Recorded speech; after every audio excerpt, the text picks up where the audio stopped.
I love it. I love it. What's up, guys? Happy freaking Monday.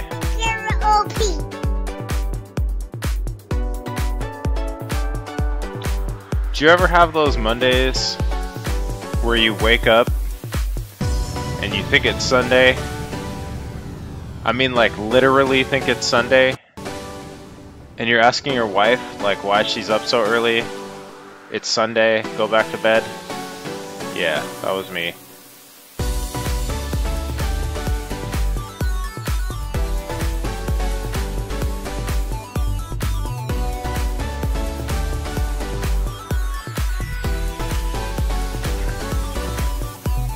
So let's get our test raffle on.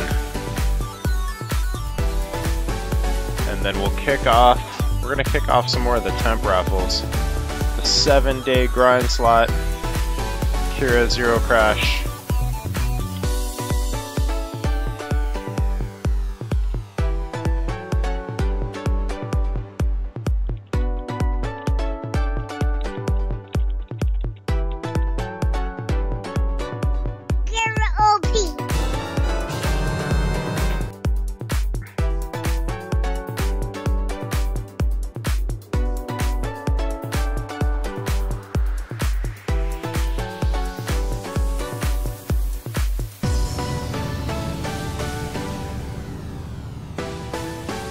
Bueller.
Wow, my display driver just took it down. That's crazy. It's over 9,000!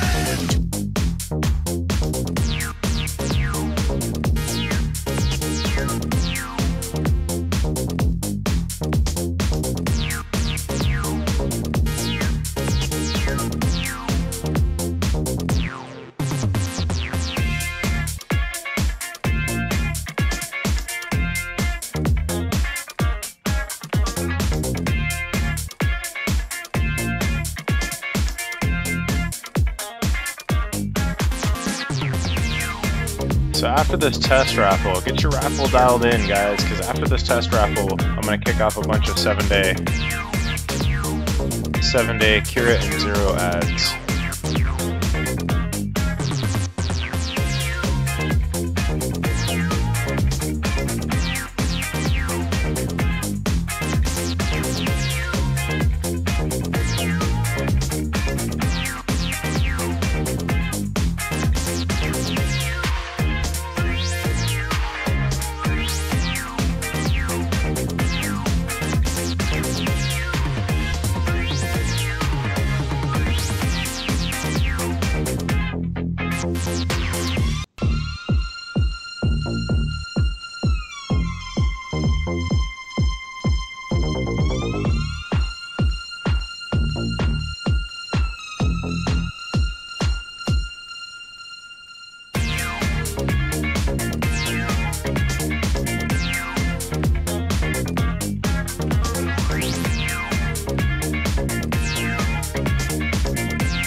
I'm listening in on a conversation where people are playing a game called Holy Knights.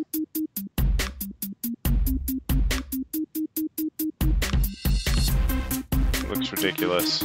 Very ridiculous.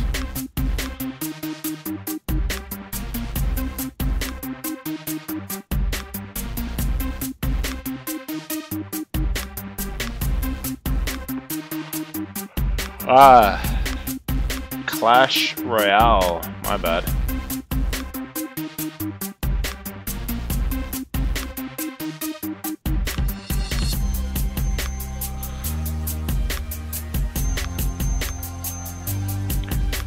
I don't know. I think you were on for the last one, Surrender. I think you were. I skipped a day.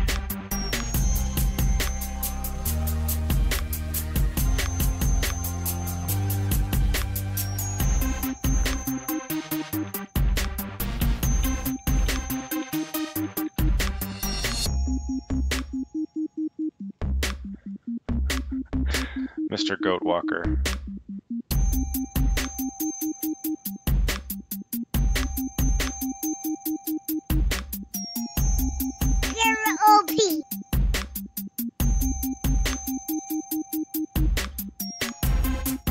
Ooh, Stetson. Alright, we're gonna do some Stetson raffles. That's what we're gonna do. Let's burn these Stetson raffles. You guys make sure you can enter the raffle. Get your privacy settings checked. Because we're gonna be busting out some Stetson 1 raffles. Let's get his info updated.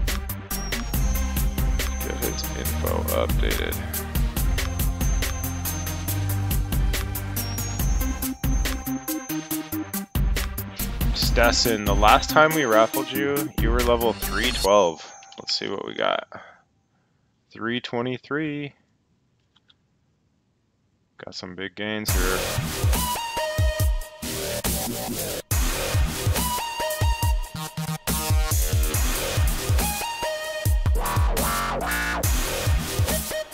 And your TS was 2189.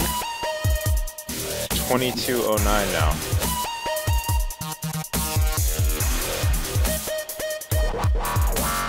Here's our early bird reward.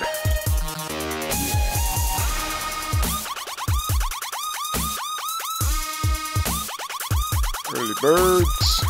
Do it! Just do it!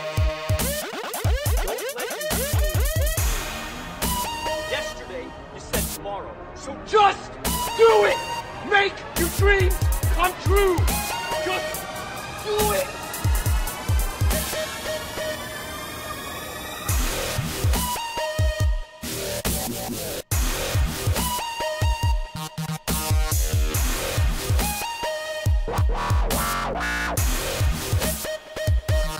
I don't know what's up with my display driver. Died again.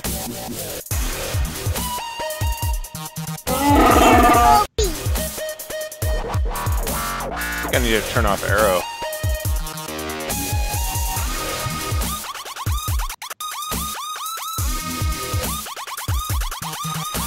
Good old Windows 7, man. I need to do a little update on this PC. This PC's kind of. This is my old gaming PC.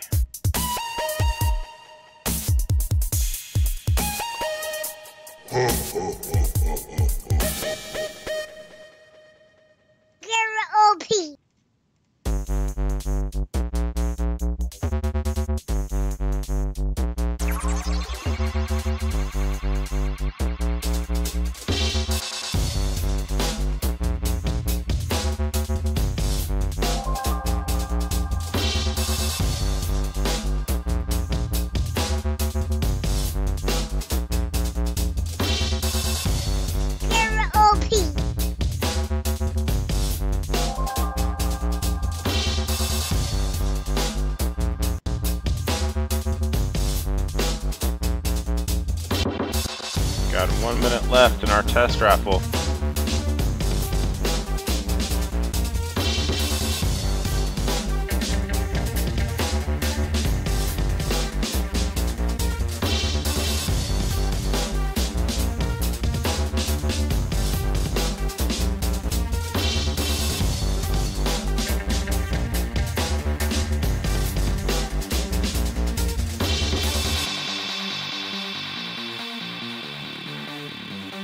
What's up, Sadama?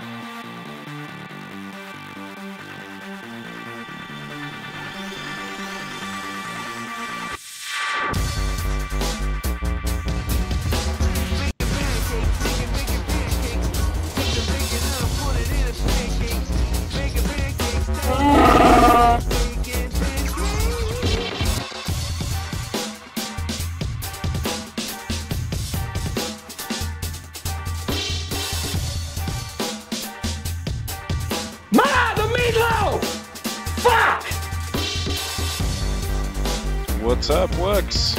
How you doing, buddy? Pretty good.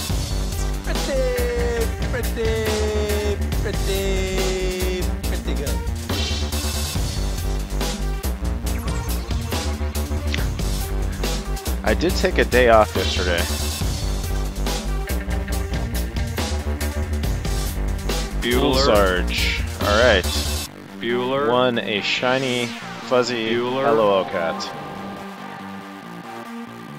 Alright. Time to kick off some Stetson 1 raffles. What I'm gonna actually do, this first one is gonna be 1 coin.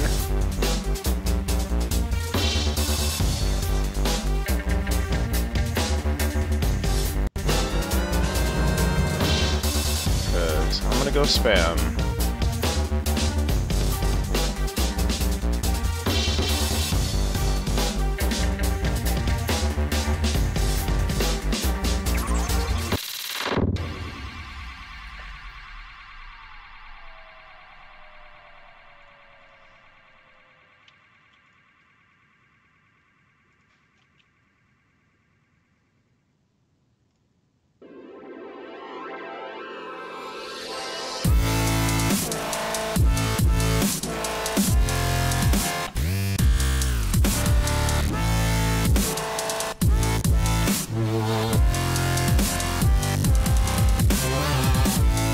You guys know that if you see me spamming,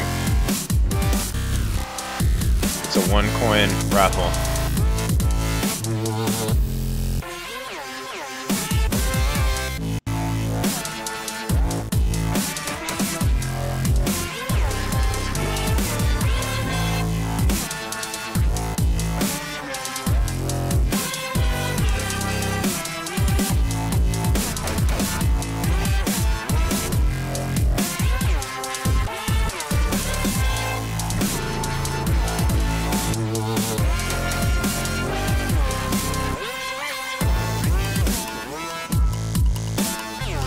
Yep. This is better than any Black Friday sale. That's right, Optic.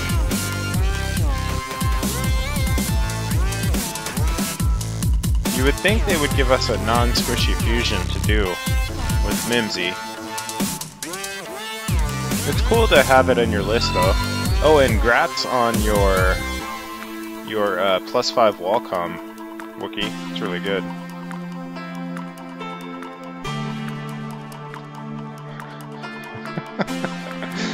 Oh, it's like stepping in a bear trap. Bear trap. Whoosh.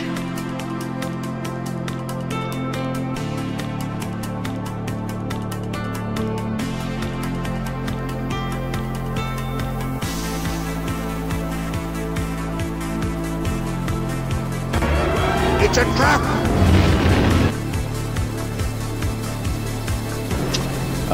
You'll know because your name will appear top left.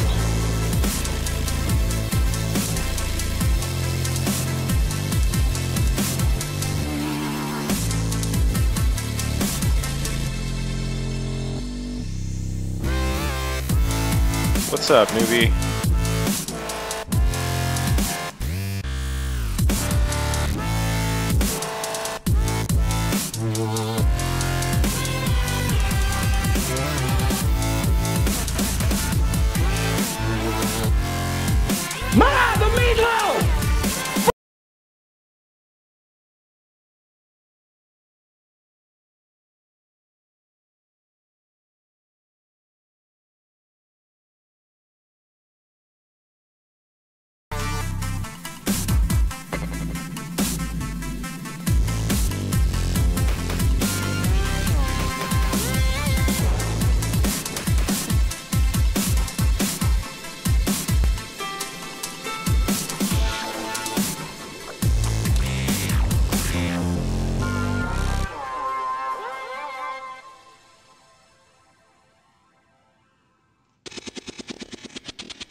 think it might be time for some Sasquatch Chronicles.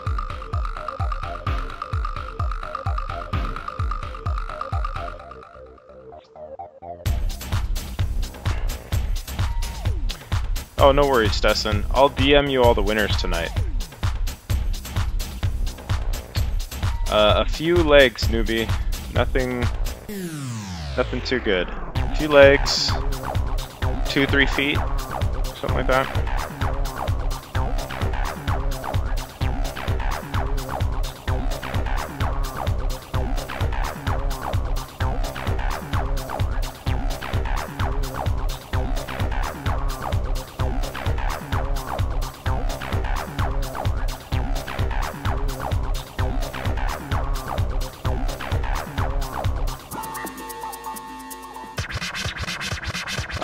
I've got about 15 slots saved up, and they're all gonna go to temp. We're gonna do those 7-day raffles. We'll do some of those probably tomorrow night. Maybe we'll end the night on 1 or 2 of those today.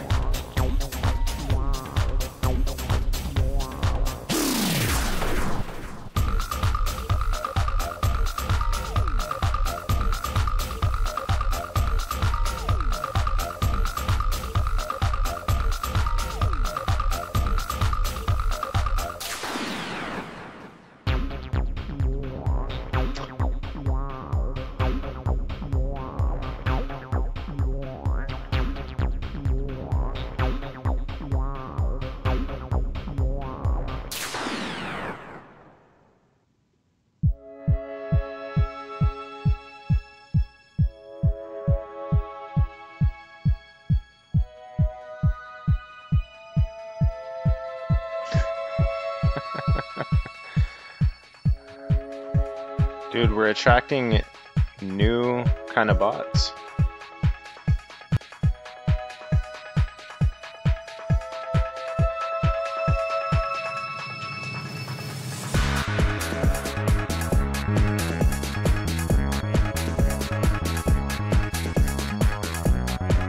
Yeah, these are the stealth. These are stealth bots. I don't even know. I don't even know they're here. Like, seems like a very interesting thing to say. How to draw eyes. And how to write a report. Stealth. Stealth bot.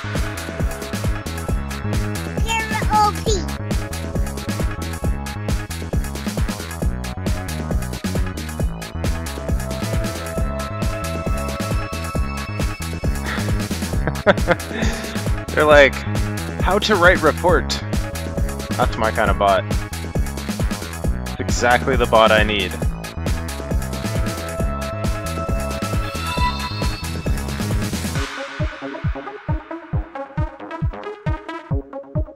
I need bots that write reports, guys, really.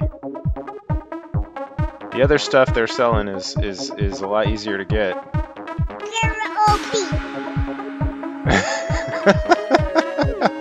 Mods on strike.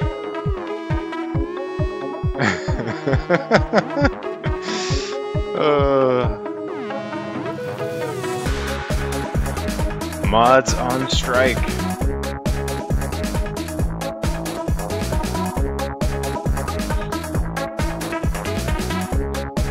Man, if the bots were really on it, they would like subscribe and enter the raffle. And ask random questions about Bit Heroes.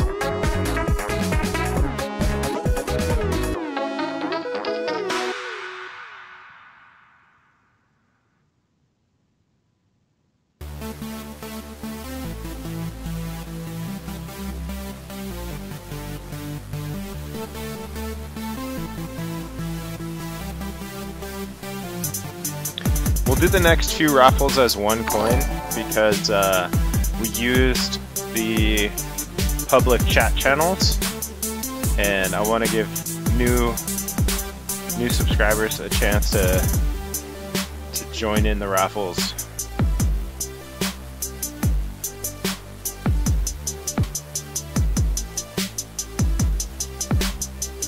I know, we need... Are you addicted? Alright, I gotta put up a poll. The poll is...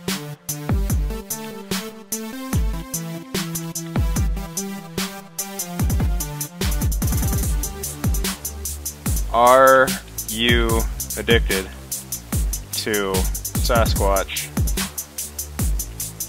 Chronicles now? If you don't know what Sasquatch Chronicles is, you're missing out. Alright. My goal is to get you all addicted.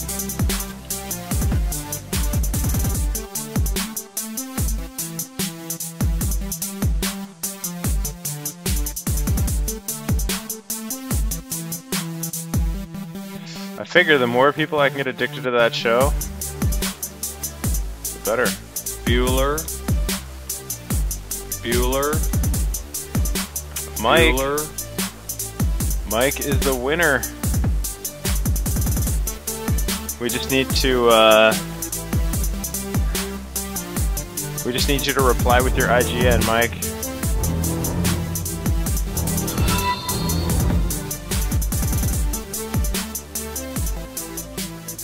Bueller. Yeah, these are 1 coin perm slots here, guys. Bueller. Well, 12-hour kick timer, but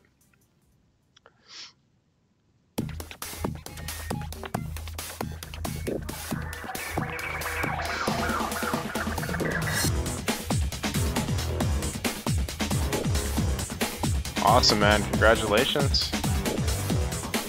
All right. Make sure the DM goes out.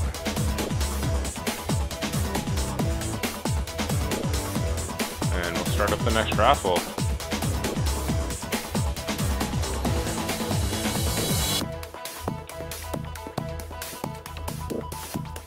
There you guys go. The next raffle is live. 1 coin. If you're having trouble entering the raffle, there's a quick step doc. Do exclamation priv.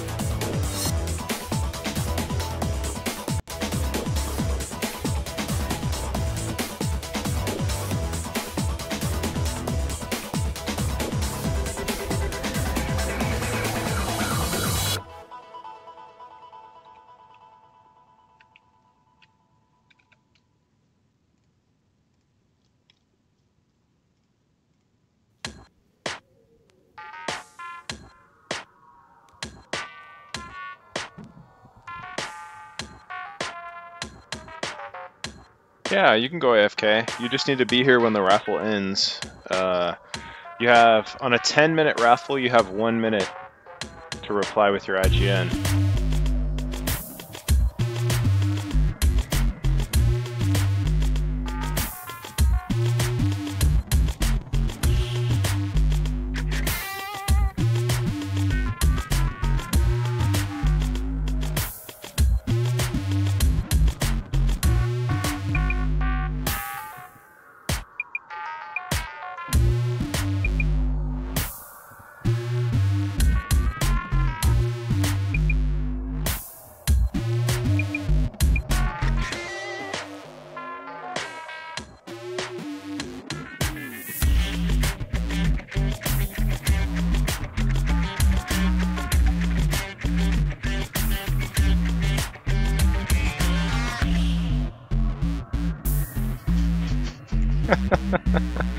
It's awesome seeing how many people are addicted. I'm addicted to that damn show. That's my go-to. At night, I throw in my little headphones and on my cell phone play the YouTube Red so that it plays while the phone's locked, and try to pass out listening to scary YouTube and Sasquatch encounters on YouTube. Foot.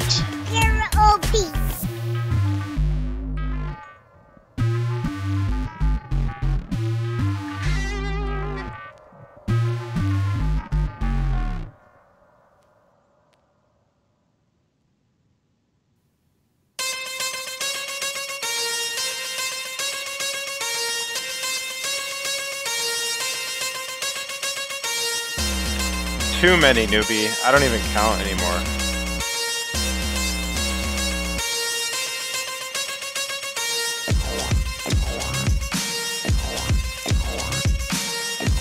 Too many feet. I'll be right back. I'm gonna get a beer. Do it! Just do it! Don't let your dreams be dreams. Yesterday, you said tomorrow. So just do it! Make your dreams come true! Just do it!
I need about 350.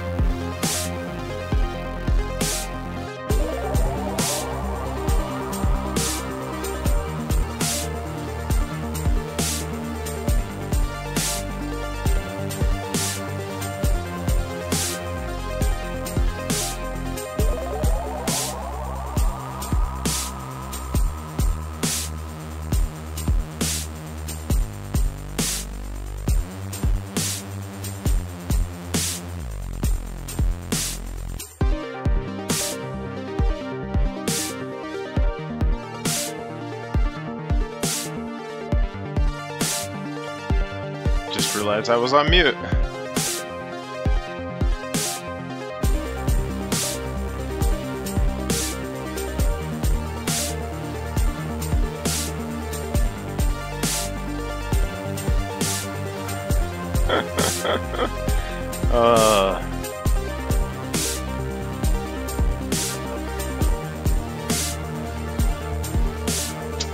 I am farming for bub right now, and about 200 feet.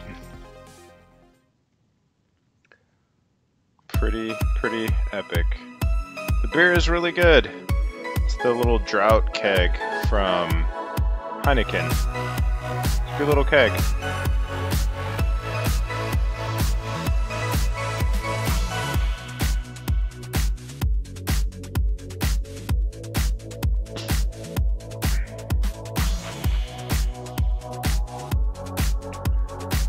Yeah, bub is pretty cool.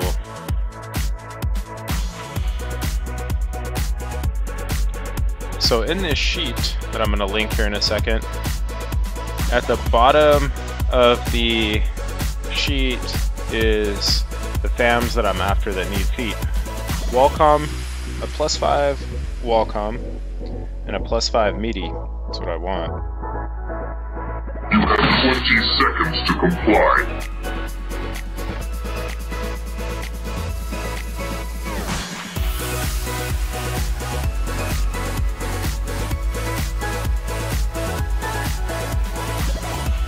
I'm slacking. I'm slacking pretty hard on the feet, that's for sure.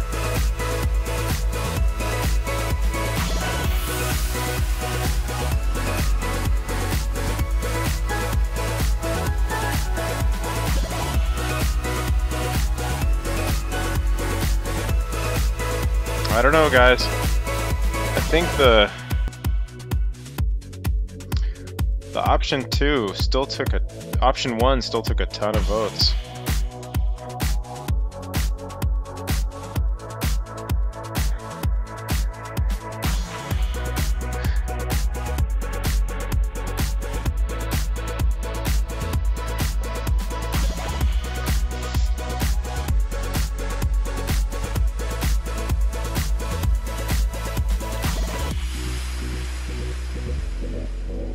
Keg of Heineken.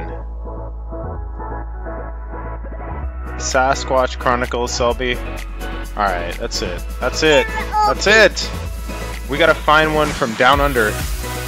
Our Australian wants to know what Sasquatch Keg of Heineken Chronicles is all about. It's time. It's time! And there's about 20 seconds left in the raffle, too.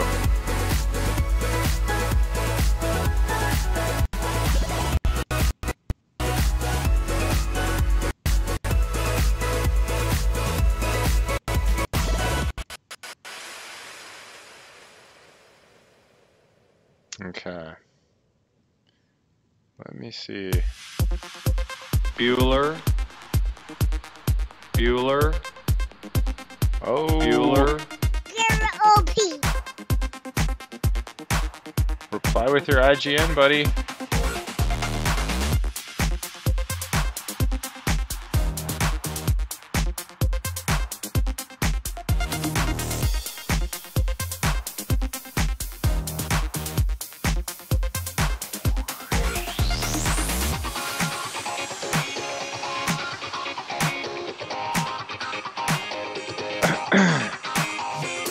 So Selby, it's a...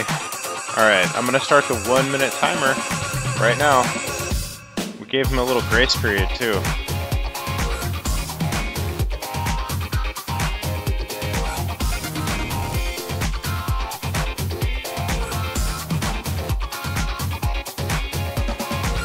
So just so you guys know, if you win a raffle, you gotta reply with your IGN before the timer runs out, or we draw a new winner.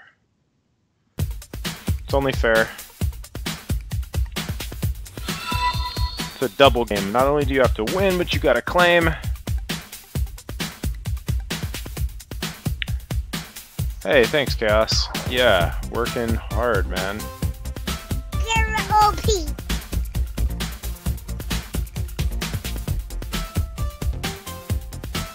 I will draw a new winner. You have 20 Timer runs out. seconds to comply.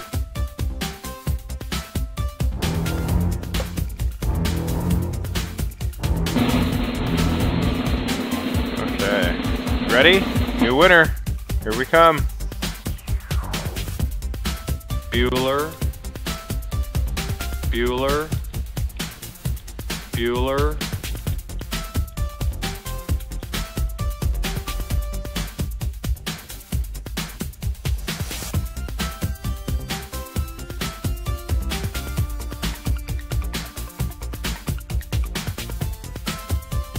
Congrats, man. Yeah, the other guy was asleep at the wheel. Can't be sleeping.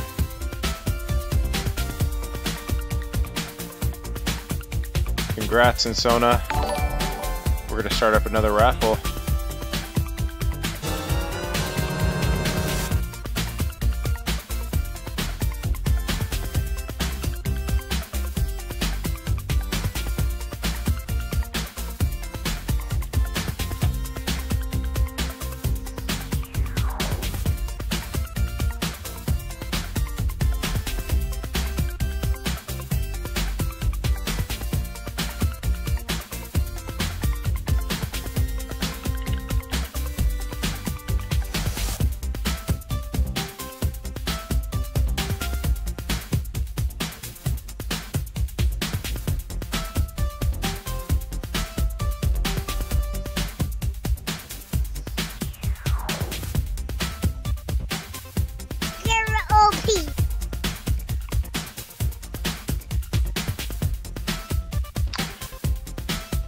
think if I give him your name a second time,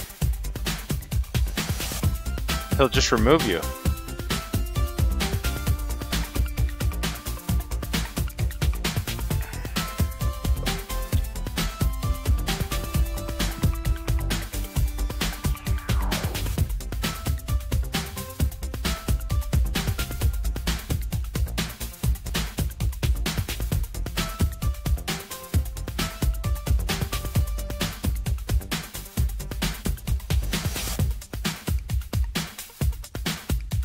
Sorry, Satma. It's a game, man. It's a game. There are rules to the game. You fell off the cliff, my friend. But just like any good game, you can get right back in.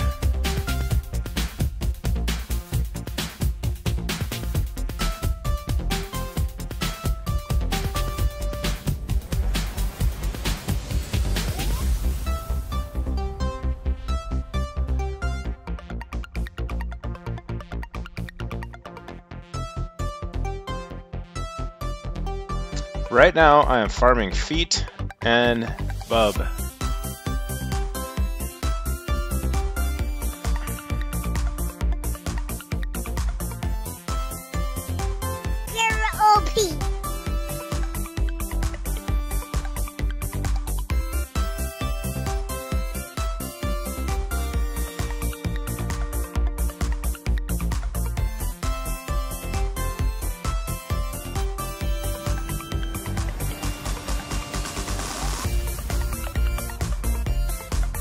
Be sure to enter again.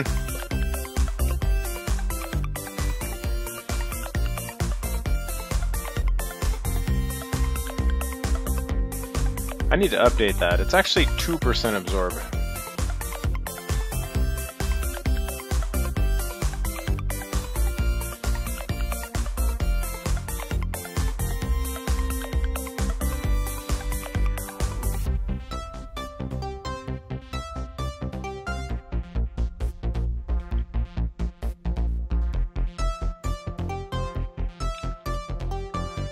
Was it ever 3% or?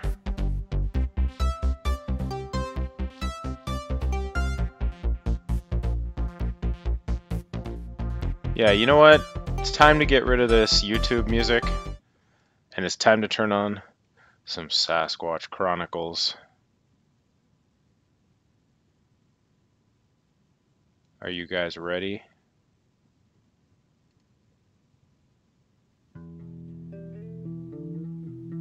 This actually is called World Bigfoot Radio, and it's run by a guy named Duke.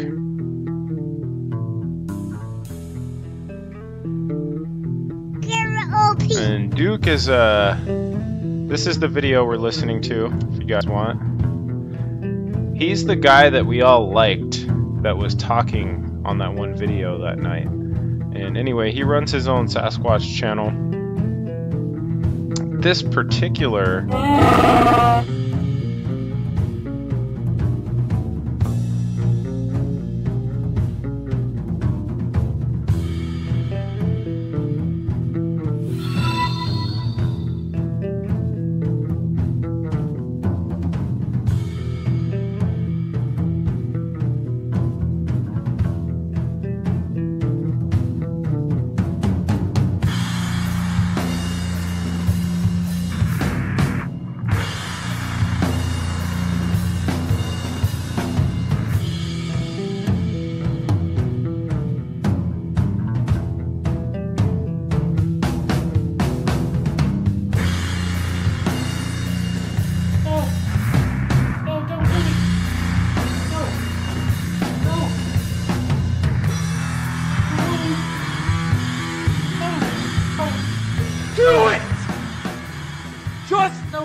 Howdy and welcome to another episode of World Bigfoot Radio. Yesterday, you said tomorrow. So just do it! Make your dreams come true! Just do it!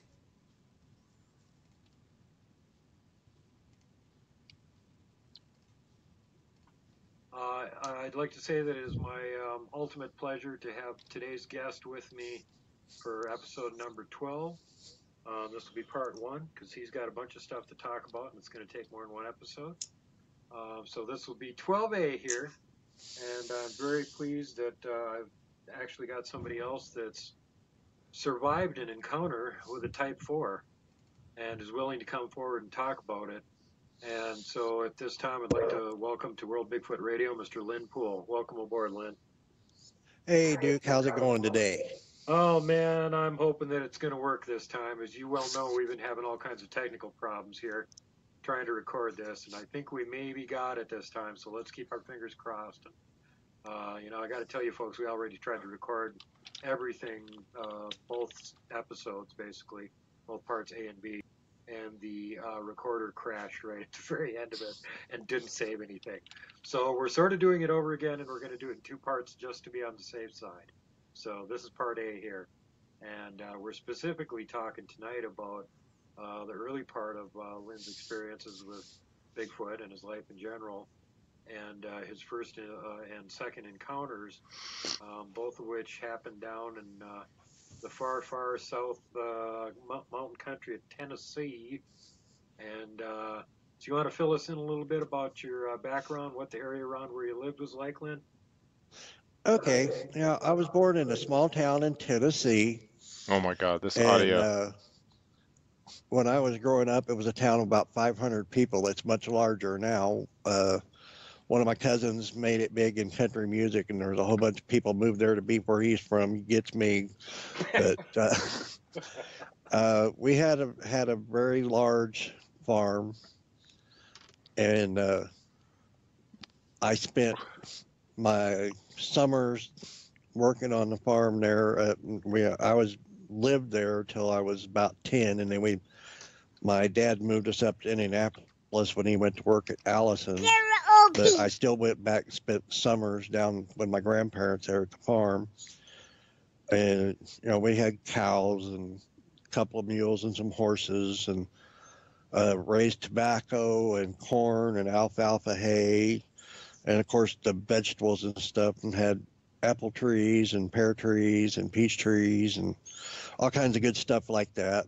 So just to give everybody the proper idea here on about how small this farm was, how many acres did you have under cultivation? We had 50,000 in corn, 50,000 in tobacco, 20,000 in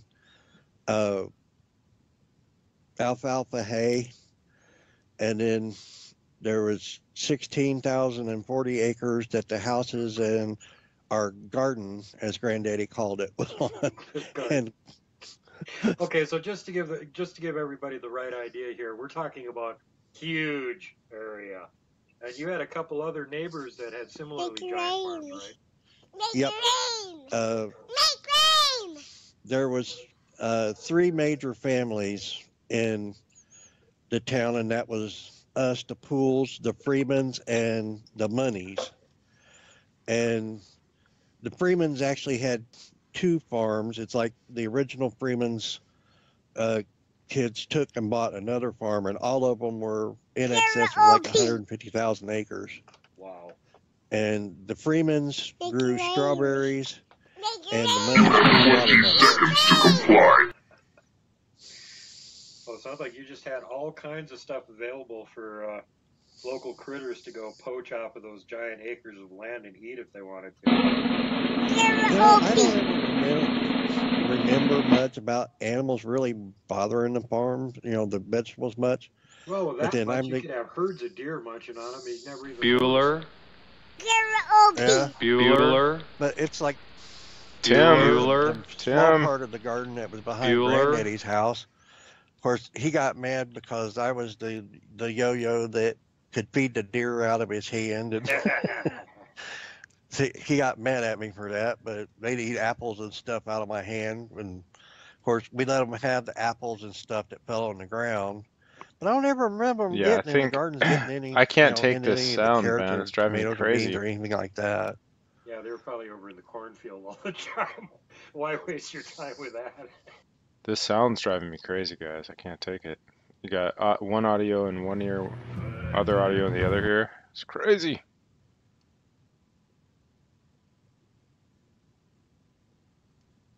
We need to go over and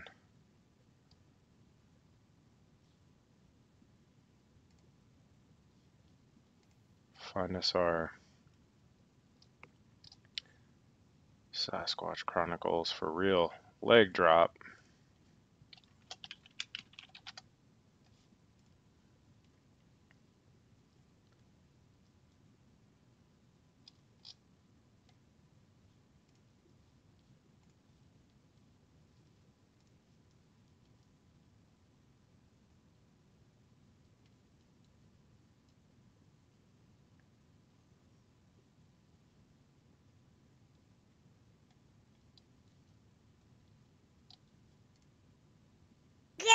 OP.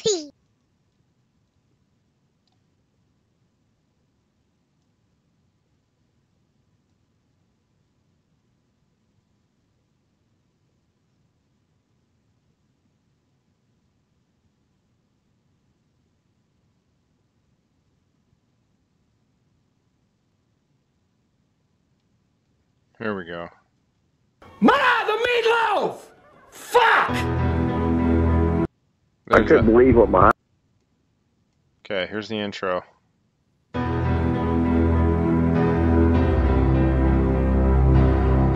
black thing go from left to right, and I thought, I'm going to die out here. No one's ever going to know. And I couldn't believe what my eyeballs were showing me. Couldn't believe it. I'll never forget how evil the eyes were. It was horrible. I mean, I've never seen nothing that evil. It ran towards me at a rate that I can't even explain. Turned and stared at me, and this look of, I just want to kill you. I want to say it was human, but it wasn't. He was yelling at me to grab a gun, grab a gun. I was like, for what? He said, just grab a gun. And there's footprints all the way to the door of my house. It had went inside my garage, all the way to the door. 911, what are you reporting? Jesus Christ, you better... Sir? Zia! Hello? Get somebody out here. What's going on now, sir? That son of a bitch is about 6'9", I don't know. Do you see him now, sir? Yes, I'm looking right at him. Uh-oh. You're listening to Sasquatch Chronicles. Check us out online at SasquatchChronicles.com. If you've had an encounter, email me. My email address is wes@SasquatchChronicles.com.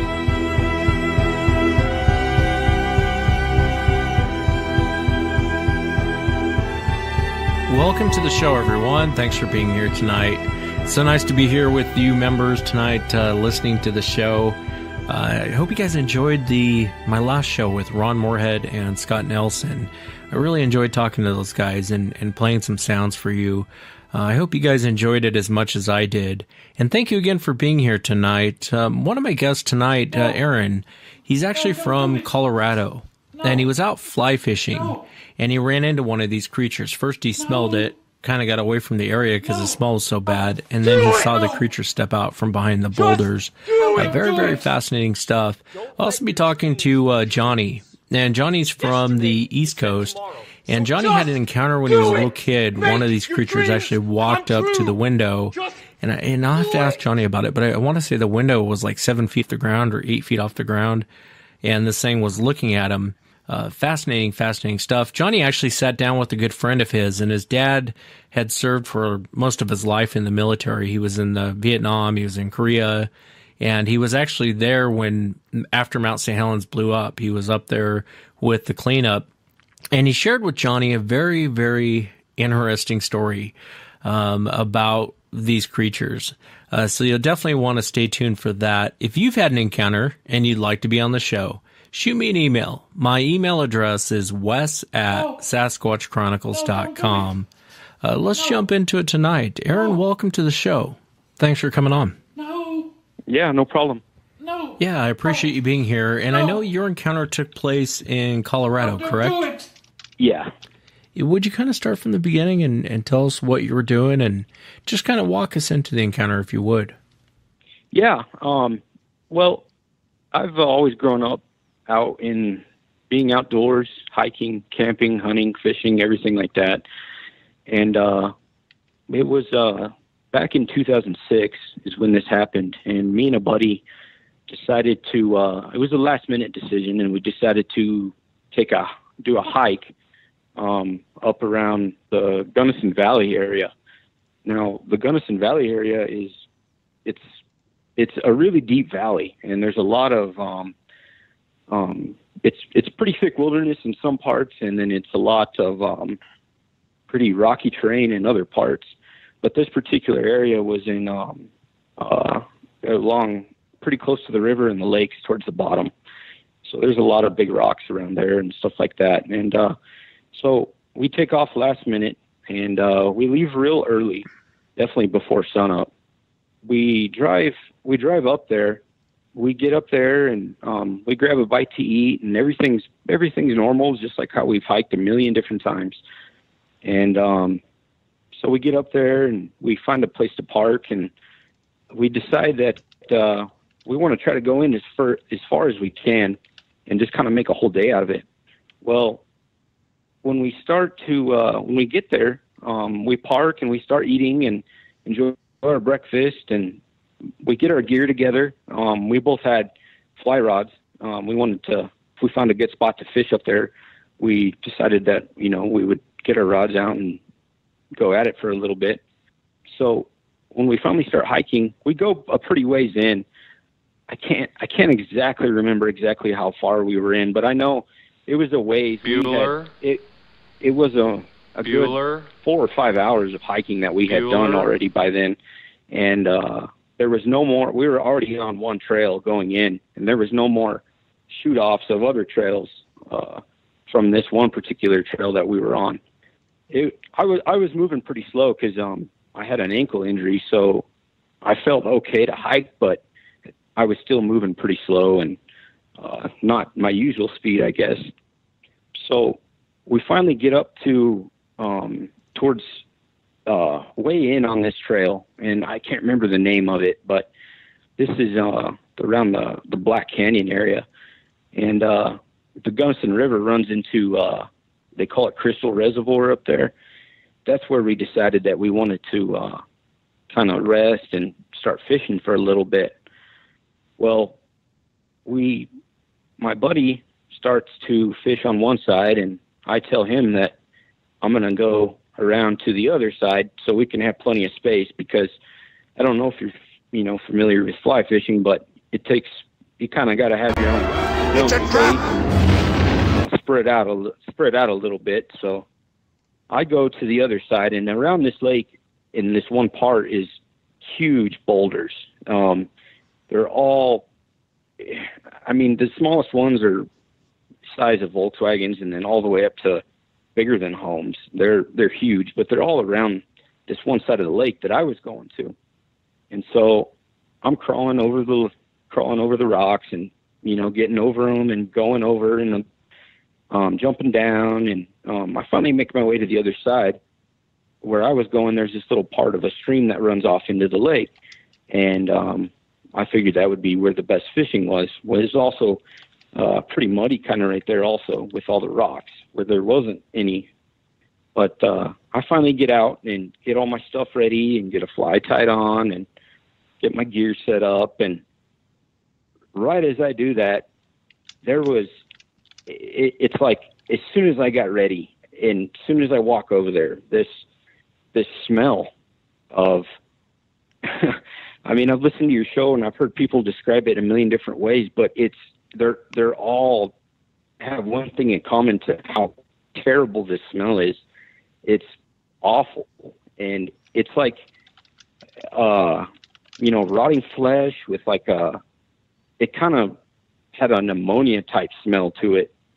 I don't know if you've ever smelled smelling salts, what the football players smell. Yeah.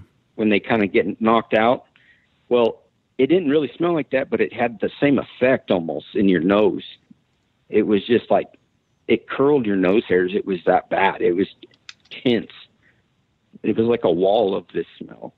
I was like, man, that smells awful.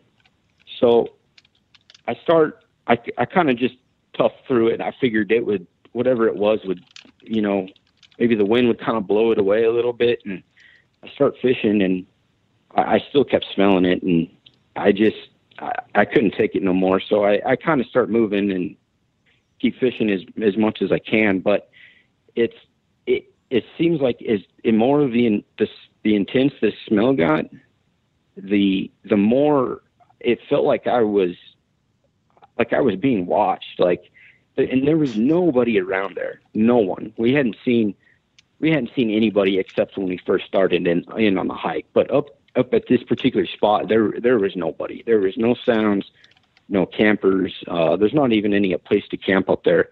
There's no other hikers or any fishermen and nothing like that. And it's just you get this weird feeling of just like, you know it's not an animal looking at you, and it's not even like you're being stalked by like a cougar or something like that. It's like you get that, you feel what the people in like horror movies feel, where they know that something's there, but they can't see it or don't know what it is. But you just get a really uneasy feeling.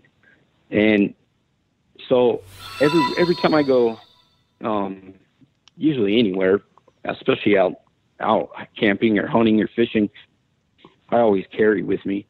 And I have a 1911, a 45 cal, and I pulled that out and just kind of had it with me in hand, because something just didn't feel right. I didn't know if there was a bear around or what, but I just couldn't tell.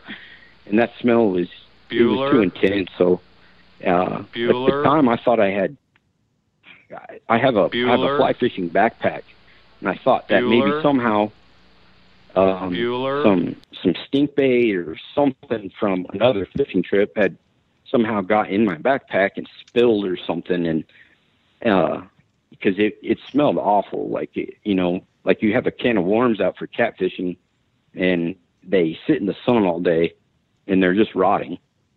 And so with the smell and the feeling I had, I was like, nah, I'm not gonna, this is too weird, and I'm just gonna go back over to the other side where my buddy is. So I start making my way back over there, and it's around that time as when I decided that I was going to go back over there, and smelling the smell and feeling this weird feeling, I heard a whoop, but it was like, it wasn't a traditional whoop, I guess, is like everybody describes. It sounded really, really fast. Like, it wasn't like a normal, I guess, Bigfoot whoop. It was just like a real quick, like a whoop, whoop. Like it just went really quick. And it was just one of them. And so all that, with everything going on, that was enough for me. So I made my way back over the same way I came in, and I go over to my buddy, and when I went over to him, he's fly fishing still and in the same spot that I had left him, and he was like, why do you have your gun out? And I was like, did you get a weird whiff of like something rotting or dying or something like that? And he's like, no. He's like, I didn't smell anything. And I'm like, are you sure? Because this smell was awful. Like it was like rotting or something. I was like, you didn't put anything like any stink bait or anything like that in my backpack, or playing a joke on me or anything, or or put some stink bombs or something in there? And he's like, no, I didn't do any of that. And he's like, well, how come you have your gun out? And I was like, well, I just got this weird feeling over there. And it's like, as right as I say that, as I say, I got this weird feeling over there, I point in that direction I was fishing, and I look over there, and there's the huge rock that I was standing on fishing and standing beside fishing. This big boulder, this thing like walked out from behind this big boulder, and it was like kind of hunched down, like it didn't want to be seen. Like it wasn't tippy-toeing, but it kind of just had this like sneaky type walk to it. Its knees were not its knees definitely weren't locked. And it was just real sneaky type looking, like it was trying to be real stealthy. It was kind of a decent distance where I couldn't tell if it was looking over at us, but its movements were being sneaky. And when it came out from behind this rock, it had gotten down, and it got down to all fours, and it started to, by the water side, where on the bank, it was pretty muddy, and it started to like sniff around. And I knew it was not a bear, because it walked too I don't want to use the word human-like, because everybody says that, but it was too natural of a walk for something that big or something that looked like that.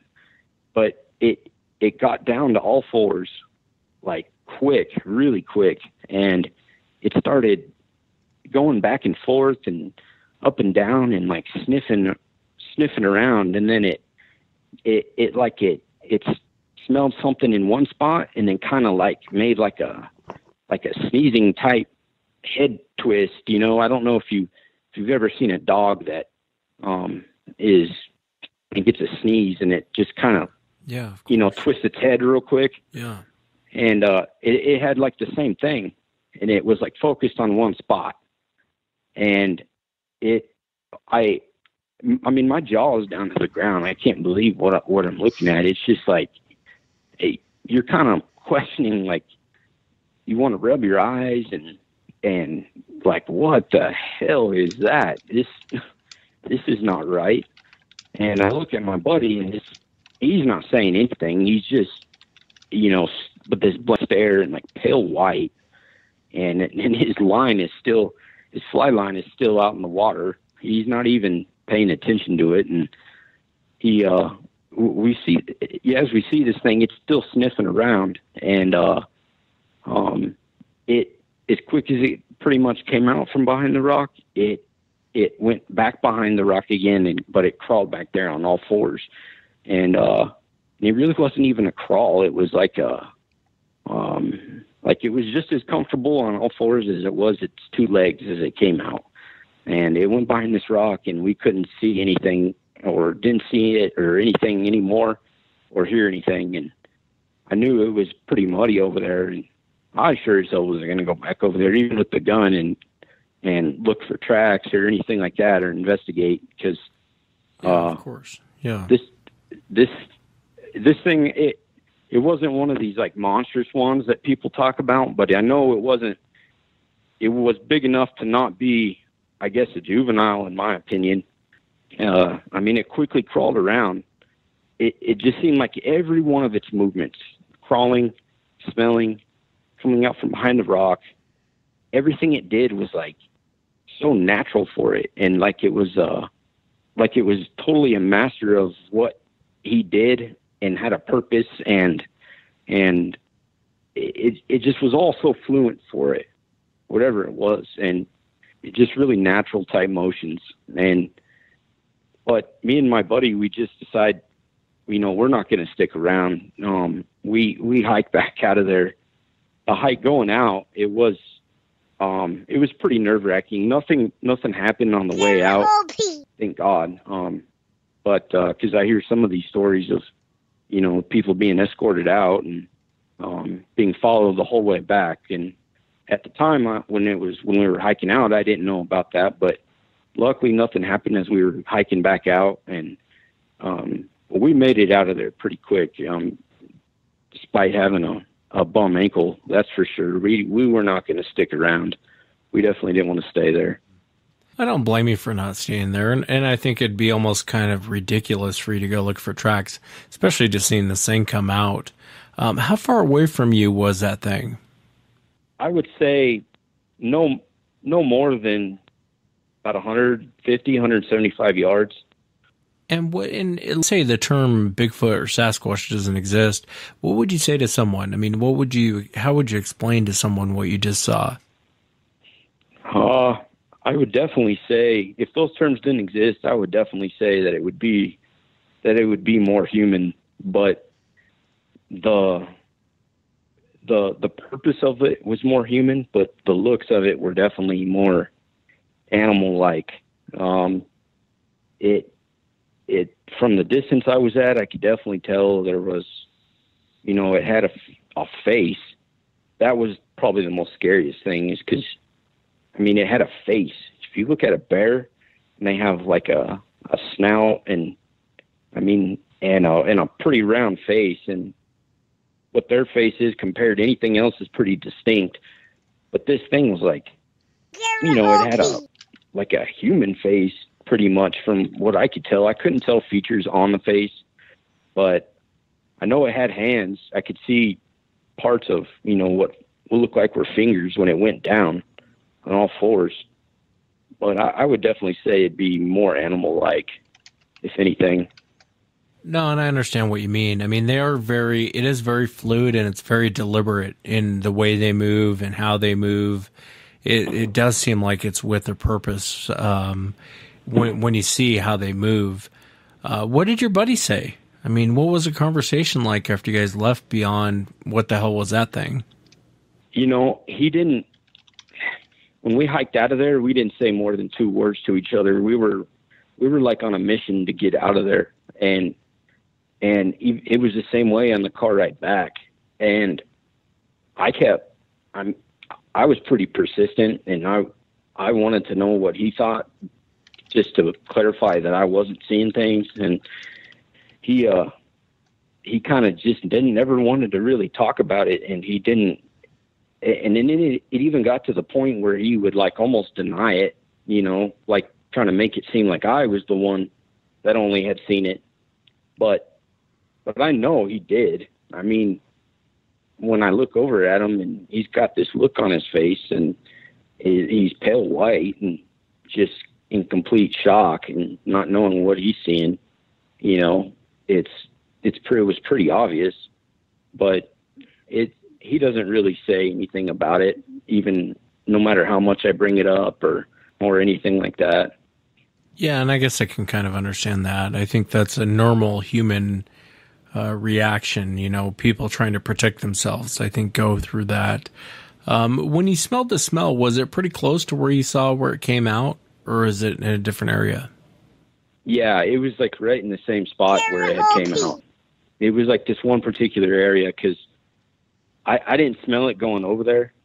I didn't smell anything until I had gotten into, like I said, on this particular rock in this side of the bank of the lake.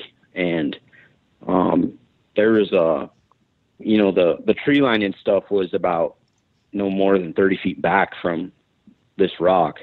And then it just went real thick forest. And I didn't hear anything either as far as walking around or any other animal, anything like that. But the smell was intense enough to where it seemed like, now that I look back at it, it seemed it was pretty close. Because it was bad. Yeah, and you hear a lot of witnesses report that same type of smell, what you're describing. What do you think Sasquatch is, Aaron? What's your own personal opinion? I would definitely say it's an animal. It's an undiscovered species of animal. It's definitely not something that is there to be curious with us and want to take our gifts and share food and things like that. The way this thing was built and the way it looked, I don't want to say a killing machine, but it definitely wouldn't have a problem hunting its own food, that's for sure. But I would say it's definitely an animal, and I wouldn't be surprised if it would be something on the lines of Gigantopithecus that came over from the land bridge. I believe in that there's different species of this thing throughout the world, and they look and act different compared to other places, and all those together, it's just too similar to how animals are and how they classify them and base them on their their temperaments and what they eat and what they do and how they hunt, and there's just too many similarities. Yeah, it's hard to say. It really is hard to say. The only thing I can tell you, and you know this already, but for the audience listening, you can hear encounters all day long. You can read about encounters all day long, but seeing is definitely believing. Wouldn't you agree, Aaron? Yeah, that's for sure. That is definitely for sure. I mean, even the distance I was at, people that want to see these things are, you know, I'll tell you right now, they have no idea what they're getting into. It's, and I mean, unless you're a pretty, accustomed researcher or something like that. But, if you're going out there and doing that whole gifting thing or giving it food and stuff like that, I mean, these people have no idea what they're getting into, because, it's just craziness. Yeah, no, I tend to agree with you, you know, and I never fault anyone for going out there and looking for them, because I completely get it. But, you know, in the same breath, what are you going to do if one comes in and it's not happy? You know what I mean? It's like King Kong coming in. Right. He's not happy. And so there is definitely a danger with that. I think a lot of times they try and avoid confrontation if possible. In your situation, you were so close to the thing, you could smell it. And if it really wanted you and it wanted to give you a real bad day, it would have stepped out while you were there.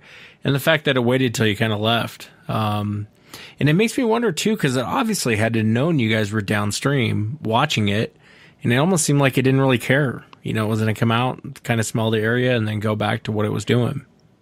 Yeah, I agree. I guess just watching and just curious what we were, you know, maybe it had seen people fishing before and knew that when people are there, that people bring fish out of the water.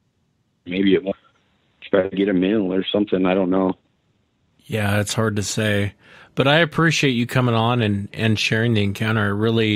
I like the descriptions that you gave, you know, of it coming out and having a fluid motion and being very direct and deliberate in what it's doing, because that's what they do. I mean, you hear that from eyewitnesses all the time.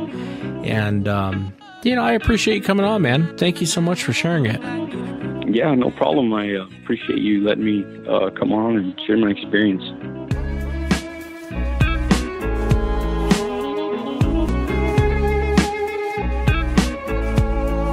Next up on the show, I want to welcome Johnny. Johnny, thanks for coming on, man.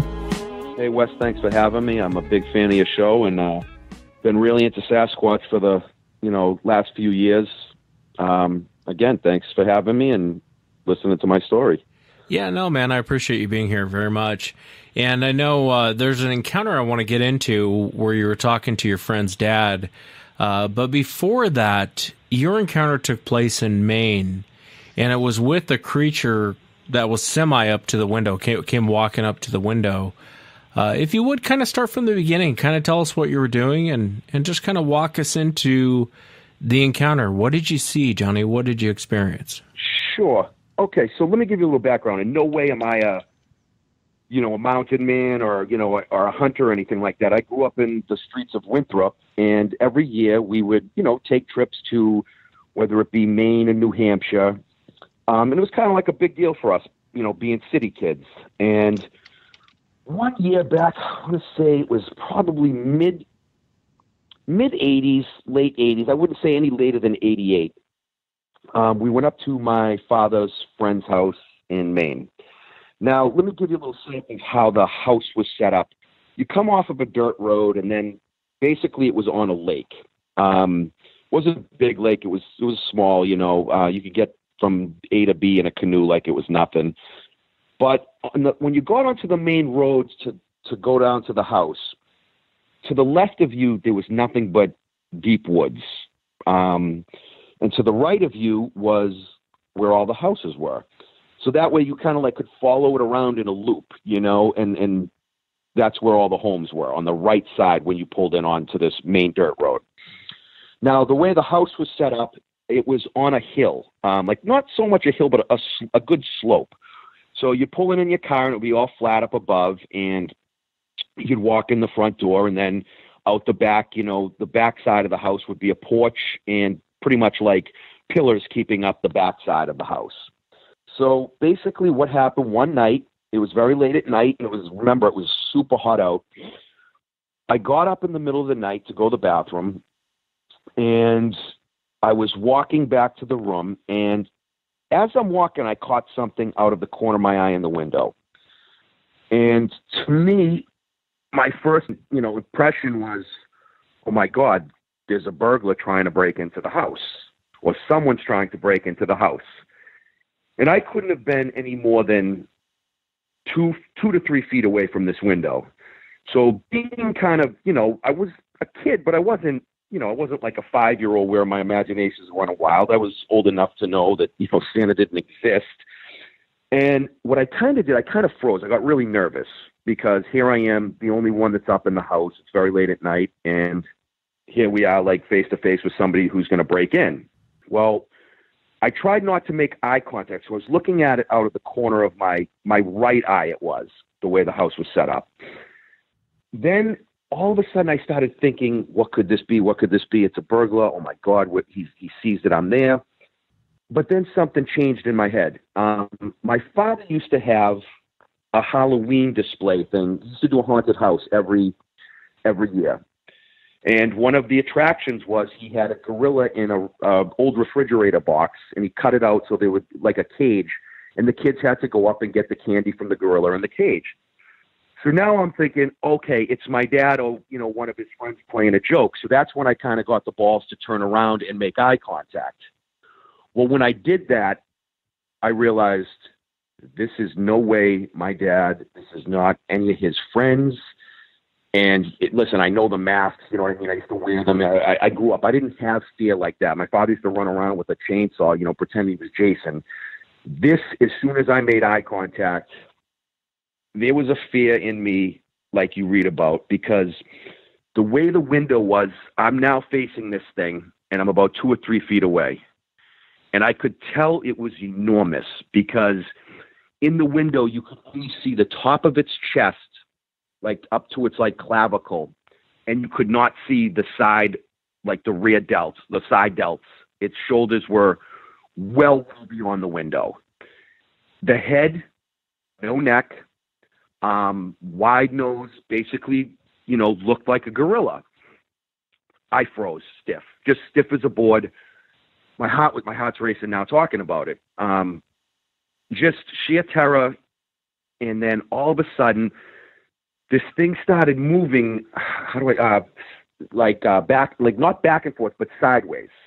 It was moving sideways, and it wasn't moving sideways in I don't want to say it was agitated, not in an aggressive way. I didn't feel like that.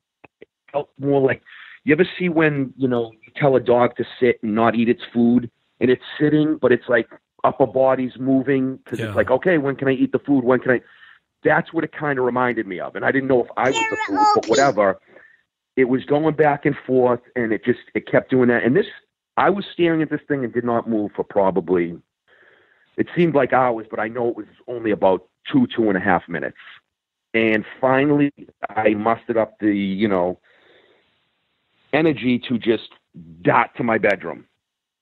First, I ran into my father's room. They were asleep. I was all scared, didn't know what to do, didn't know if I should wake him up or whatever. So I kind of just jumped in bed and hid for a while because I was embarrassed almost, in a sense, I'm going to wake my father up because I'm old enough at this point to say, oh, Dad, there's a monster out there, And I'm thinking, is this in my head? So in the morning, we all got up, and I didn't sleep the whole night. But the thing that got me, this weekend that we were up there were a lot of kids staying in the cabin. There was several kids, which it would just be me and my sister. Bueller. That was one of the things I think about now, knowing a little bit about Sasquatch, was it attracted because of all the kids that were in there. Now, in the morning I woke up, I told this one kid that was about my age, his name was Laz. I'm like, listen, Laz, I go, I think I saw a monster or a gorilla or something. He's like, nah, you didn't see anything. It's just your imagination playing tricks on you in the woods. And I'm like, no, man, I really think I saw what I saw. But again, I can't get, a kid to believe me. Who else is going to believe me? So I didn't have fun, we'll say, for the rest of that trip. You know, everybody was water skiing and doing their things, and I kind of just clammed up and couldn't wait to get, you know, back to the city. So to me, you know, when in the morning when I went out and I wish I looked for footprints, but I didn't know about Bigfoot back then. This was, you know, I'm 40 years old now. We're talking years and years ago. But this thing estimated had to have been, you know, I thought, oh, it was somebody on a ladder at first trying to break in, but the ladder, there's no way they could have placed the ladder that way on the house unless they moved it because it was on a slope. So it was about 8 to 10. I mean, it had to have been 8 to 10 feet to have its head in the window like that. I mean, no person is that tall, you know. And that's what I remember looking at, like going down there and looking up at the window as a kid, being like, whatever that was enormous. And that's something that stuck with me all the time. And I still think about Bigfoot because I really didn't know much about it back then. Later on in life, you know, as I heard about Bigfoot, like a lot of other people, I had the mistake. I thought, oh, there was one of them and it lived in, you know, Northern California. But as I learned more and more, you know, through the years, because this is something that always stuck with me, and this is kind of what, like, drew me into all those Bigfoot shows and stuff like that, and, like, you know, Monster Quest and stuff. And I just knew after that, that's exactly what I saw. I saw the wide nose. It was so close to the window that it was actually like you could see its breath, and it wasn't like it was cold out. Do you know what I'm saying? Like, so it was like, I don't know if its breath was so heavy that it could still fog up the window. That's how close it was to the window. Because the wind, even though it was summertime, that window happened to be down, and they kept the back porch window open. Like they had the screen door shut, which, I mean, think about that rationally. How's that? They had the back door wide open with just the screen. I mean, if that thing wanted to come in the house and rain hell, it very well could have. So that was my encounter, and that's what stuck with me. In just always, I mean, still think about it all the time, you know? When you were looking at this thing in the window, was there anything about the face that you remember? I mean, did it look more... Nose. It was a nose? It looked more ape-like than... It didn't look human at all to me. I know some people say it looks human. To me, it looked like a really, really ugly ape. Its nose was much wider. I didn't see any teeth or anything. It had its mouth open, but it wasn't showing teeth. Eyes were black. Hair was black. But I just remember the width of those shoulders, and like it took up the entire window and then some. And I mean, my heart rate, it must have been like going as fast as like a meth head on a 10-day bender. You know, it's just beating through my little chest, you know, just, yeah. I mean, it just, even when I got back to the city, it just could not sleep well for a very long time, you know, just thinking about that before I went to bed. Did I just see a real monster? And, but that was my one and only encounter I've had. Did the expression change at all on the face, Johnny, when you were looking at it? Do you remember the expression change? Yeah, it wasn't really so much its expression changed, but its behavior changed. The behavior from it standing still like, oh, you caught me, you know, and it kind of, at first, it was frozen when I was frozen. And the only thing I could see was it like, you know, puffing up to breathe, you know, like a big guy that's kind of out of breath. And then the behavior switched to it, you know, kind of pacing, moving side to side. But for like facial expressions, no, it really didn't change any facial expressions. I'm curious, did you tell anyone about this? Did you go and tell your dad? Yeah, of course. They all thought I was crazy. Nobody believed me, you know. Yeah. Is your mind playing tricks on you? It's this. Listen. You know when you see something and when you don't. Like, you can be scared of something like a noise or like, okay, perfect example. First time I ever went into the woods and it was late at night and I was hanging outside, like actually at the same cabin. The first time I heard a loon, it scared me. I don't know what a loon was. It made a very strange noise to me, and it was scary and off in the woods in the dark. that's different. You're scared for like a split second, and then you're like over it. This is something that has haunted me for a long, long time, and just never had an explanation. Never had what it was until probably really got into this stuff into my late 20s and into my 30s. Doing more of the studying about Bigfoot and stuff, and really, reading about it, and listening to guys like John Bendenagel and all those good John Green, and it just Jeff Meldrum. These are the guys that I started listening to, and I'm thinking in my head, these guys are doctors, they're scientists, they're not. They work at colleges. These guys are not crazy, and they believe, and that's kind of where it was like, okay, you're right, you're not crazy, but you got to tell yourself that you're not, because what actually drove me crazy was thinking I was crazy seeing these things. Yeah, and I can understand that. I think you probably nailed it on right there, with the kids showing up. I've had a few encounters here recently where there was one here in Washington State where the lady was going up as a kid. I think she was in 3rd or 4th grade. And all the kids were showing up at this cabin. Now, I know the area where she was at, and it's notorious for sightings. And I think she was right. I think it's all the kids brought them in. All of a sudden the creatures are like, well, what the heck's going on over here? And it might have been the same thing with your cabin where your dad took you, and all the kids being up there. I think you probably nailed on to exactly why he came in to see what was going on. Yeah, because, kids are loud, they're yelling, they're screaming, they get much higher pitched voices than, I could see where that would irritate anything, Yeah. But that's definitely what it had to have been, because there was a lot of kids up there at that particular time. And they were younger kids too. They weren't all, my age. We had, people who were like 3-4 years younger than me. And so it definitely, that would be my only thing, because the way the houses were pretty, the neighbors, it wasn't like they were 100 yards away from each other. The next neighbor might have been 15, 20 yards away. So for this thing to, kind of come out of its hiding and go into more of a populated area, it was definitely going out to check something out. It was out there for a reason. Yeah, and it definitely stays with you, doesn't it? It never really goes away. This is something.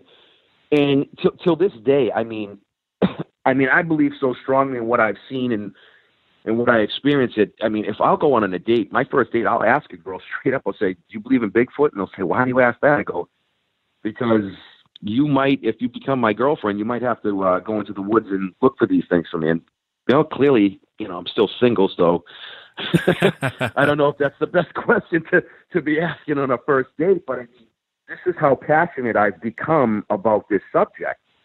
It's that thing that always in the back of your head. It's just, it'll never leave you. It'll never leave you. Yeah, it's true. It really doesn't. And you're absolutely right. And I didn't even tell a lot of people, because you got to understand. I live in even if I lived in Maine or New Hampshire or something like that, and I said something about this, they would be probably more acceptable to it. Here in the city, people are like, "What are you out of your mind? Come on, stop." And it's like, you can't tell anybody. Even about, I understand why people don't come forward now. I really do, because I told a few people that, I've called into the show, and I love this show, and I'm going to be on it, and blah blah blah. And everybody laughed at me. My own parents, what do you I said, "You still don't believe me, do you?" But they don't watch stuff. My parents don't watch stuff on that, And I've told them, I got a handful of people that do believe, that I know here, and are totally into it and totally believe it 110%. But those that don't believe in it, the way I look at it, I'm like, okay, you don't believe in Sasquatch, yet thousands upon thousands of people have seen this, from military to police officers to, the teacher, but you'll go to church every Sunday and pray to a God that no one's ever seen. Okay, look who's calling the kettle black here. you know, and it's not like I'm going to, you know, ridicule anybody for their beliefs, but there's always that thing that people put me down when I talk about this, like almost make me kind of feel like I'm an idiot. Like, oh, come on, and I'm like, dude, please. You know, and that kind of really bothers me because everybody can have their opinion. I don't care about what you think about me that way, but you know, you don't have to put down another human being for their beliefs. And you know, that's something about this whole thing that bothered me, and that's why I don't tell so many people anymore. You know, because you just get ridiculed for it. It is frustrating when there's a lot of people who don't take the time to even look into it. Whether you had an encounter or not, it's irrelevant, but just take the time to look into it. And if you still think it's nonsense at the end of the day, I'll listen to what you have to say. But if you've never looked into it and you're going to say it's nonsense, and there's no point in having a conversation with you. I wanted to ask you, I know you talked with a friend of yours and his dad was in the military. And it's a place that's very close to my home, Mount St. Helens. Do you mind telling us what happened? Walk us into that conversation, and what did he tell you? Okay. Now, the way this whole thing came up, it was me, my friend, his girlfriend, and his dad. And we were hanging out like a Sunday and, you know, just kind of chilling. It was like after a softball game. And somehow Bigfoot came up. And, you know, he knows that I completely believe in that. And he had said to his father, oh, you know, tell Johnny the story. And, you know, about your Bigfoot encounter. And you know, the father kind of reluctantly was, you know, like shrugging it off and kind of didn't want any part. So we kind of like, you know, convinced him, come on, like, who cares? And he said that basically what this was, it was a classified thing in the military, but, you know, he's still in law enforcement. He's out of the military now. And he said, you know, kind of, all right, you know, and he began telling his story. So now what I don't understand is I didn't know if it was classified first or if he was already on the mountain and then called to a certain spot. But he said what happened was the first night he was on the mountain, he said he could hear the most terrible screams and hollers. And what he was basically thinking was something is being burned alive. Until this kept going on and on and on and did not stop. Because, you know, like you said to me, if somebody was being burned, they're not going to last, you know, throughout the night being burned. They're going to die well before that. He said it went on and on for a couple nights. He said it was very unsettling. And then when they finally hiked up to where the post that they needed to be in, there was a camp set up. And he went into the camp, and this is where, to me, listening to this, at first I was like, there's no way in hell, you know. He came across a bunch of military men surrounding the perimeter, and they had actual Sasquatch in this, you know, perimeter, amongst with other military men, some higher-ups, and then there was, what he said was he wasn't sure who these other people were, but they were more dressed almost like civilians. But they weren't civilians. They obviously had to have something to do with either military or government or something. They just weren't dressed in, you know, fatigues. They had tents set up where they were bringing in bodies of Sasquatch. And here's where the story, to me, for a while, I kind of was like, he said that the Sasquatch were, one, communicating with each other, like they were just walking around, like this little area that they had set up, kind of. Were walking around. He said there was quite a few of them.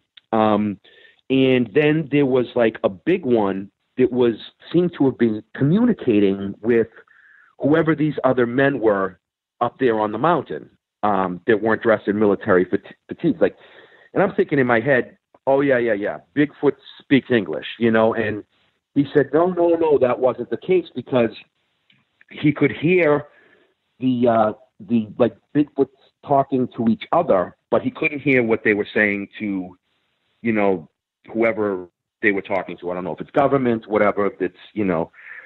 So that's where I really took this, like, I know this man, and this man, let me tell you, he's a guy's guy. He's not a liar. And when he was telling the story, you know when someone's lying, you're kind of waiting for the smirk or that smile? Well, this guy never did that. When he was telling this story, it was kind of shame and like almost like he was upset telling it. And afterwards, you know, he was just kind of almost like the mood in the room kind of went down on his end. You know, I was like in awe, like, come on, they talk, like, you got to be kidding me. Knew nothing about this. Didn't even think to like look it up. This was years later. So I was listening to your show, and listening to your show, I've learned so much. I really have, and like more than I've learned from anything else, to be honest. I think learning from other people's experiences is the way to go. So what happened was, you know, he kind of seemed a little depressed. He went out. He's like, now nobody was drinking before this. He went, he grabbed some beers, and, you know, we kind of sat there and just had some beers and, you know, forgot about it. Well, the reason I emailed you was because I wanted to know about this. And, you know, it was just something that was always in the back of my head. And then you set me in and told me that, you know, you've heard about this before. And then when you said that, I started looking up online, and I'm like, wow, there is more than one person that's heard about this. So, you know, that's why I just wanted your advice on this and what you thought. That's pretty much like what he said. I don't think your friend's dad's lying to you. I don't think so either, knowing him. And I've heard that before, not only with the Mount St. Helens, but there was actually a couple MPs that contacted me around 1981 when Mount St. Helens blew up, and they have very similar stories to what your dad was saying, or what your friend's dad was saying. And they talked about bodies being lifted out, and actually live ones. Yeah. And they were the military was almost kind of helping them. And he said it seemed like they were in cahoots, like they were helping each other. Now, what got me was, and why I actually also emailed you is because, you know, I've heard a lot of stuff about aggressive, you know, Sasquatch on your show. And, you know, most people, you know, on these television shows, they want to make it like, oh, they're just curious. They're peeking behind a tree. Look at that. They're adorable. Then they ran away. Well, I've also heard a lot on your show that these things are the most terrifying things that you'll ever see in your life, and, you know, can rip your head off and have tried. So that's what confused me a little bit. Like, all of a sudden, you know, vicious Sasquatch is sitting there and they're, you know, breaking bread with, you know, whoever, and right. Like it's nothing. And they were like accepting the help, and they were like almost like together as a group. It was just, that's what was hard for me to like understand, where there was like, wow, there was like no aggression, like nothing. And apparently there wasn't. I mean, these things have to be intelligent enough to say like, hey, look, you know, we're in a bad place here, you know?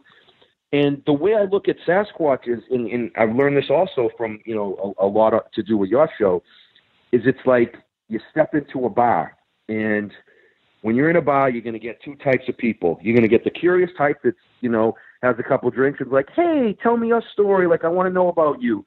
And then the other type, don't make eye contact with me. I want to punch your face in.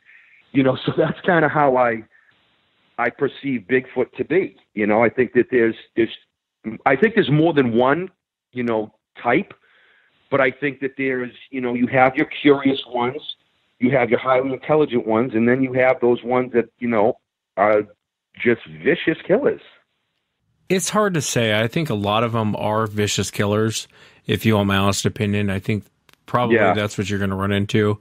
But I think there is a portion of these creatures to where if they feel comfortable with you, and obviously you're not a threat, you're obviously not looking to kill anything, and they spend a lot of time watching. You know, I just had Ron Moorhead on the show, and I was playing a lot of his audio from when, this is 1971, when he's 1971 to, I think, 1974, when he was up at the Sierra camp.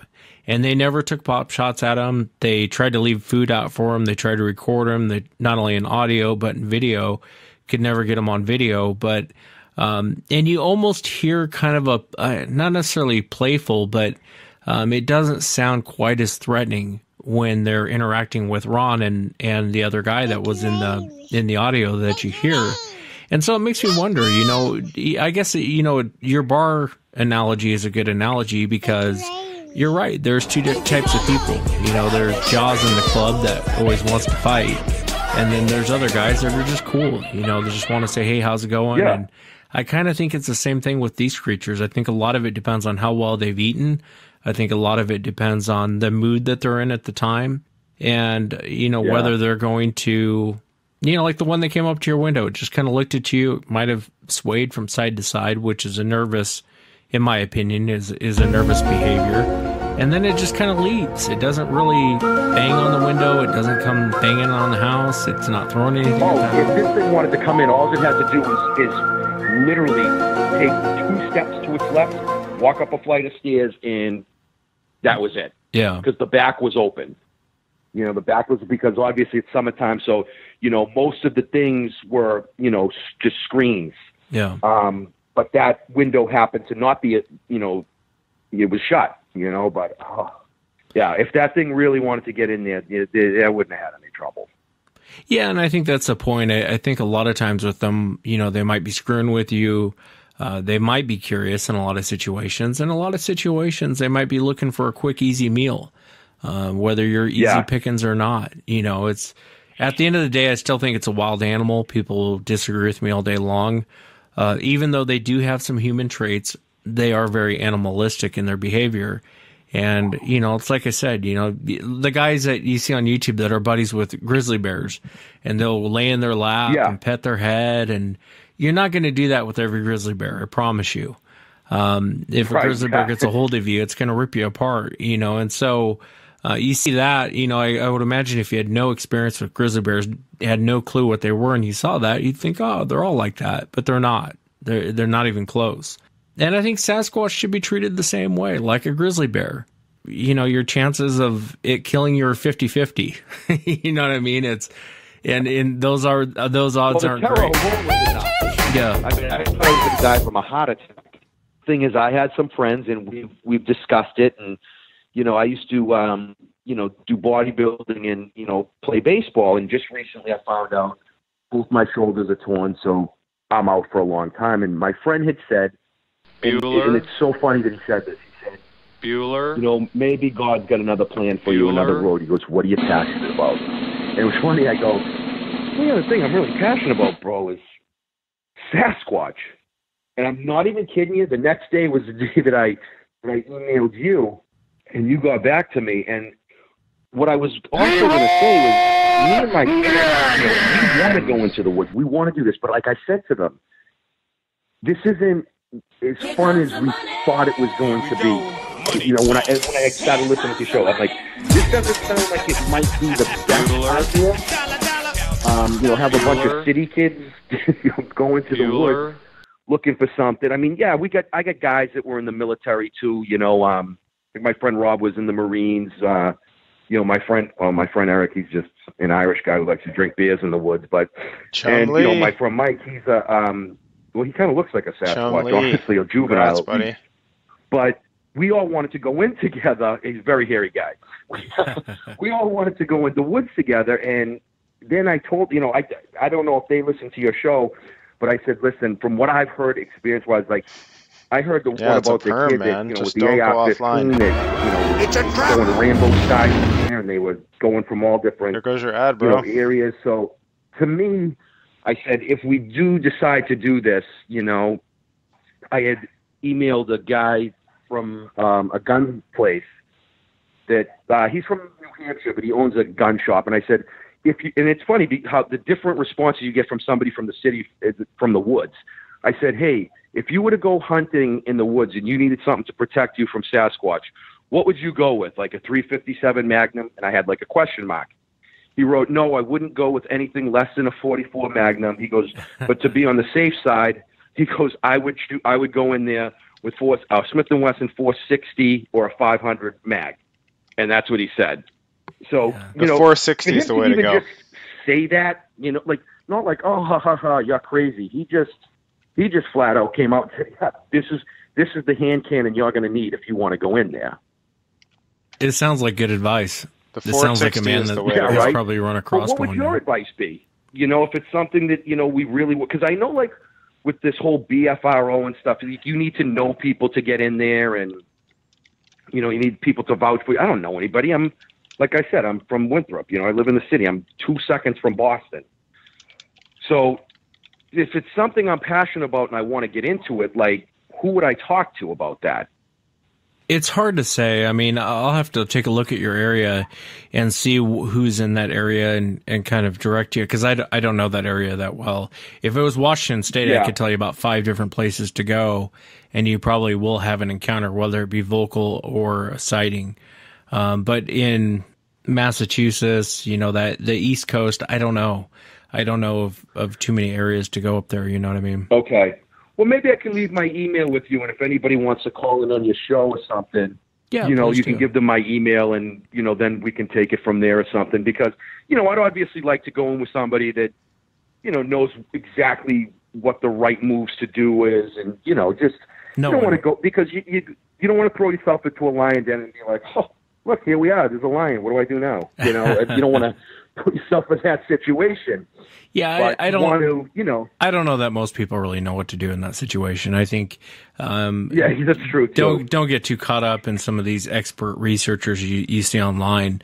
I wouldn't trust most of them to make a sandwich for me, let alone take any advice from them. So, but I'll take a Yeah. look, and you know, on the website on Sasquatch Chronicles, I'm sure someone's in that area, and there's pretty good people Yeah. in there actually. It's a lot of like North Conway, New Hampshire. I've heard that's kind of where I, you know, gotten some stuff. Maine, I kind of want to stay out of because I mean, that's kind of close to me too. But I've heard stories about the ones in Maine being more vicious.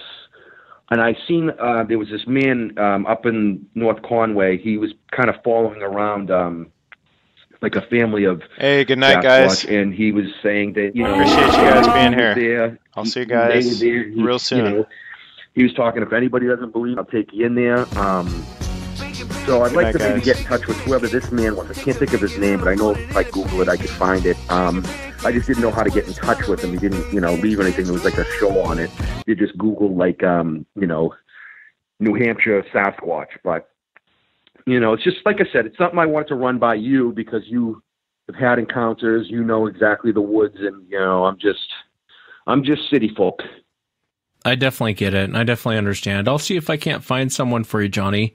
But I really do appreciate you coming on and sharing your encounter, and then sharing the encounter from your dad's friend. It was very cool to hear like, that. I mean, that's amazing that I got the feedback. I read the feedback on your website, and, you know, when you put the blog up there, I was like, and that's when I, you know, looked into it more, and like I Googled it, like, wow, this is something that, you know, is legit. I mean, it's out there. And it was funny because me and the guys at work started looking it up, and they're like, wow, this story sounded crazy, but now it doesn't sound crazy anymore. So, you know, hopefully I can get some of the guys in my office and my friends tuned into you, and, you know, have people, you know, just get a better understanding on what's out there. Yeah, 'Cause no. we don't know. Yeah, you're absolutely right. You're absolutely right. Well, I appreciate it again, man. Thank you. It's my honor to be on your show, Wes. Oh, the honor was mine. Thank you again. And that's it for tonight, everyone. Remember, if you've had an encounter, shoot me an email. My email address is wes@sasquatchchronicles.com. I will see you guys back at the end of the week. Have a great day. Have a great week.